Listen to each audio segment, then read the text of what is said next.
क्या traffic jam में खड़े रहने पर एसी चलाने से फ्यूल ज़ाया होता है? और जब हम हाईवे पर स्पीड में गाड़ी चला रहे हों तो क्या तब भी पेट्रोल का खर्चा बढ़ जाता है?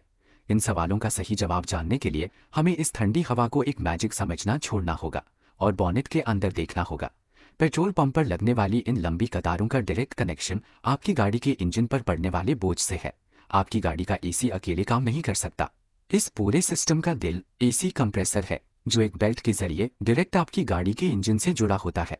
जब आप एसी का बटन दबाते हैं तो एक इलेक्ट्रिकल सिग्नल पास होता है। ये सिग्नल एक मैग्नेटिक क्लच को एक्टिवेट करता है, जो रुके हुए कंप्रेसर को घूमते हुए इंजन की ताकत के साथ फौरन लॉक कर देता है। यहाँ से असल मेहनत शुरू होती है। कंप्रेसर एसी गैस यानी रेफ्रिजरेंट को पंप करता है। ये गैस को इतनी जोर से कंप्रेस करता है कि इसका प्रेशर 18 बार और टेम्परेचर 100 डिग्री सेल्सियस तक पहुंच जाता है। इस शदीद हीट और रगड़ में पार्ट्स को बचाने और सील्स को लीक होने से रोकने के लिए कंप्रेसर के अंदर ल्यूब्रिकेंट ऑयल भी मौजूद होता है। अब ये उबलती हुई हाई प्रेशर गैस कंप्रेसर से निकलकर गाड़ी के आगे वाले हिस्से की तरफ सफर करती है। यहाँ आगे इसका सामना कंडेंसर और उसके कूलिंग फैन से होता है। इस फैन की हवा से गैस की शदीद हीट निकाली जाती है। टेम्परेचर गिरकर 55 डिग्री सेल्सियस पर आ जाता है और अब ये ठंडी होकर गैस से एक गर्म लिक्विड में तब्दील हो जाती है। इंजन की मैकेनिकल पावर ने कामयाबी से हीट को बाहर निकाल दिया और गैस को दबाकर लिक्विड बना दिया। अब सिस्टम एक अचानक टेम्परेचर ड्रॉप के लिए बिल्कुल तैयार है। लेकिन आगे जाने से पहले ये लिक्विड रिसीवर ड्रायर नाम के एक पुर्जे से गुजरता है। ये फिल्टर सिस्टम की नमी को सोख लेता है और अगर कैबिन में कम ठंडक की जरूरत हो तो एक्स्ट्रा लिक्विड यहाँ वक्ती तौर पर स्टोर हो जाता है। यहाँ एक बड़ा सवाल पैदा होता है, 55 डिग्री वाला ये गर्म लिक्विड अचानक इतनी बर्फीली ठंडी हवा में कैसे बदलता है? जवाब एक्सपेंशन वाल्व में छुपा है। ये छोटा सा वाल्व इस हाई प्रेशर लिक्विड को एक बहुत ही बारीक सुराख यानी पिन होल से जबरदस्ती गुजरने पर मजबूर करता है। जब ये दबा हुआ लिक्विड इस छोटे सुराख से निकलकर खुली जगह में फैलता है तो इसका प्रेशर अचानक गिर जाता है।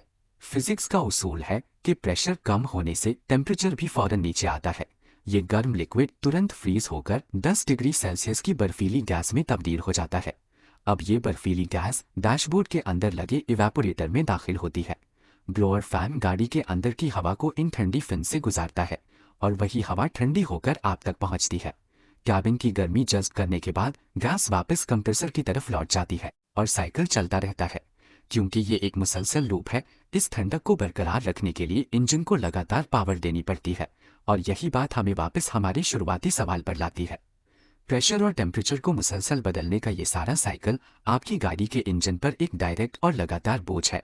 तो क्या होता है जब आप किसी ट्रैफिक जाम में फंसे होते हैं और एसी चल रहा होता है?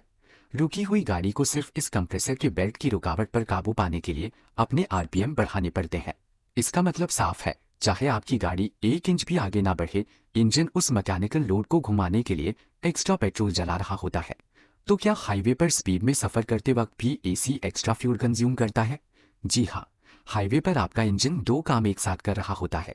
उसे गाड़ी के भारी वजन को तेज रफ्तारी से आगे भी धकेलना है और साथ ही मुसलसल इस हैवी कंप्रेसर के बोझ को भी खींचना है। एसी फिजिक्स का एक बेहतरीन इस्तेमाल जरूर है, लेकिन थर्मोडायनामिक्स का असूल तय है कि एनर्जी कभी मुफ्त नहीं आती। डैशबोर्ड से आने वाली ठंडी हवा के हर डिग्री की कीमत सीधे आपके फ्यूल टैंक से चुकाई जाती है। अगर आज आपको अपनी गाड़ी के मैकेनिक्स के बारे में कुछ नया सीखने को मिला है तो ऐसी ही मजीद टेक्निकल और डिटेल वीडियोस के लिए अब्दुल करीम रिव्यूज को जरूर सब्सक्राइब करें। मिलते हैं अगली वीडियो में।